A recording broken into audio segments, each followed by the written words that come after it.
Hello hi, कशा आहात तुम्ही? आजच्या व्हिडिओमध्ये मी तुमच्यासोबत माझा डिलिव्हरीचा प्रवास शेअर करणार आहेत आणि त्यासोबतच मी काही फोटोज तुमच्यासोबत शेअर करणार आहे, ते पण 2024चे.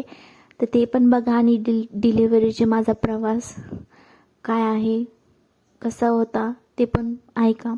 तर चला व्हिडिओला स्टार्ट करूया. तर माझी डिलिव्हरी भरपूर कठीणमध्ये गेलेली आहे डिलिव्हरी. तर माझी डिलिव्हरी 8 महिने लागला होता आणि 1 हफ्ता झाला फक्त वरती. तेव्हा माझ्या पोटात पेन व्हायला लागलं होतं. मी डॉक्टरला दाखवलं होतं. डॉक्टर बोलले की तुझ्या मुलीच्या गळ्यात नाही का एक नाड गुंतलेली आहे आणि पाणी पण कमी आहे, असं सांगितलं होतं. आम्ही घाबरून गेलो. मी तर खूप रडायला लागली होती, मम्मी पण खूप रडायला लागली होती.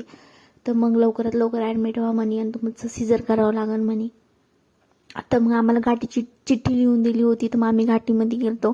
पण घाटीमध्ये एवढी सुविधा नाही आहे आणि खूप स्वच्छता तर अजिबात बिलकुलही नाही आहे तिथं. मग मला असे रक्ताच्या बेडवर झोपायला लावलं होतं. तर माझा अक्षरशः पूर्ण टॉप रक्ताने भरून गेलेला होता. तर मम्मीला सांगितलं, आईला, की म्हटले बाई मम्मी मी काही इथं राहत नाही, म्हटले तुम्हाला दुसऱ्या हॉस्पिटलमध्ये नाही म्हटले. तर मम्मी म्हटली ठीक आहे. तर मम्मीनं मला MGMमध्ये ॲडमिट केलं. खूप मोठा दवाखाना आहे MGM, तो पण औरंगाबादला. आणि खूप खूप व्यवस्था आहे तिथं आईची पण भरपूर काळजी घेतात, बाळाची पण भरपूर काळजी घेतात. तिथं खूप छान हॉस्पिटल आहे, स्वच्छता पण खूप चांगली आहे. त्यामुळे मला MGMमध्ये ॲडमिट केलं. आणि मग काय, सीझर झालं माझं. सीझर जाऊन एक गोडशी मुलगी झाली. आता ती 1.5 वर्षाची होईन ह्या 15 जानेवारीला.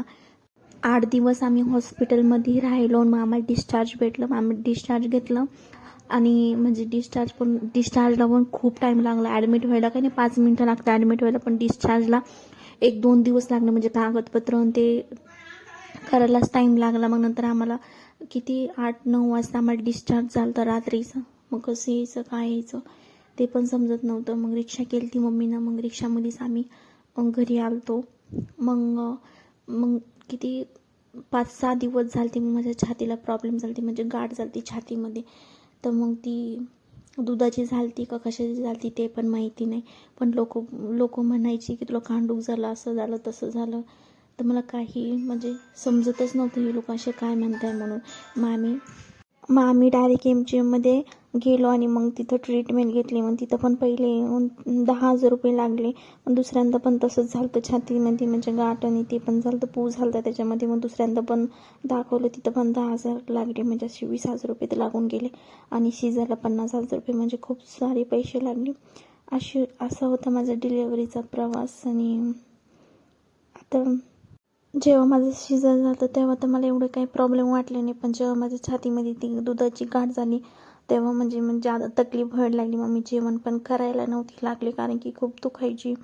आणि ते अचानकच झालं. घरी आले 10-15 दिवसातच ते होऊन गेलं तर तसं. आणि मग नंतर लोक पण भरपूर म्हणायचे की तुला बाहेरचं झालं, असं झालं तसं झालं.